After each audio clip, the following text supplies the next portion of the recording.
and a lot is different this year, starting off with the boxes themselves. They're now nearly half as thick as last year's iPhone box, which Apple says means they can fit in more boxes in per shipment and therefore have less shipments overall in their effort to reduce their carbon footprint. Now, what allows these boxes to be thinner though is what's not inside of them. We'll talk about that in a second, but first, here it is, the iPhone 12 in blue. You've got the new design, kind of like the iPhone 5 back in the day, with these flat edges compared to the rounded edges that we've seen on iPhones since 2014. These edges do make the phone feel a little grippier, and the side benefit is the phone can now stand up on its own, so you could technically prop it up and watch a video hands-free, although I'd be careful doing that. On the left side, you have the vibrate switch and volume buttons as always, along with the SIM tray, and on the right side, there's the power button, and then this thing right here. Now, when I first saw this, I thought it was for an Apple Pencil or something, but it's actually to help get a better 5G connection, which of course, 5G is the big thing that Apple is pushing with these new iPhones. Now, the back of the phone looks mostly the same as last year's iPhone 11, but through magnetic viewing film, it's a different story. And that's because there are a bunch of magnets underneath for a feature that Apple is calling MagSafe that allows you to clip compatible accessories right onto the back of the phone. Now, one of those accessories is this new wireless charger, which by snapping on there perfectly aligned every time, Apple says it allows for more efficient charging and therefore faster charging. The other big accessory they have right now is the MagSafe wallet that just clips on there,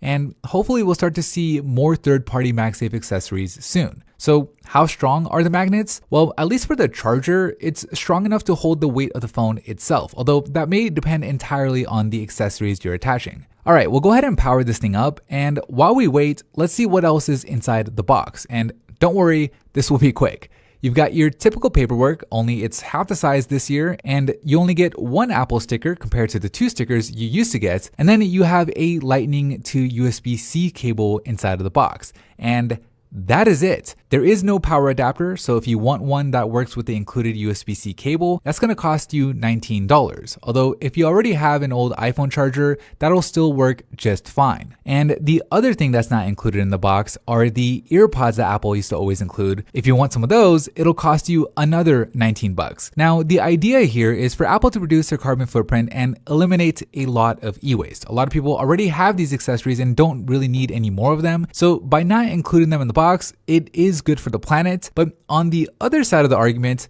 it may not be so great for your wallet. So all the new iPhone 12s now have OLED displays, whereas previously it was just the Pro models that had OLED, which in addition to having truer blacks and brighter whites, the OLED display allows for thinner bezels. Just look at the difference between the iPhone 12's bezels and last year's iPhone 11's bezels. It's a huge difference. Now, you can't even notice the difference between the Pro and non-Pro models of the iPhone 12 when looking at the phones from the front.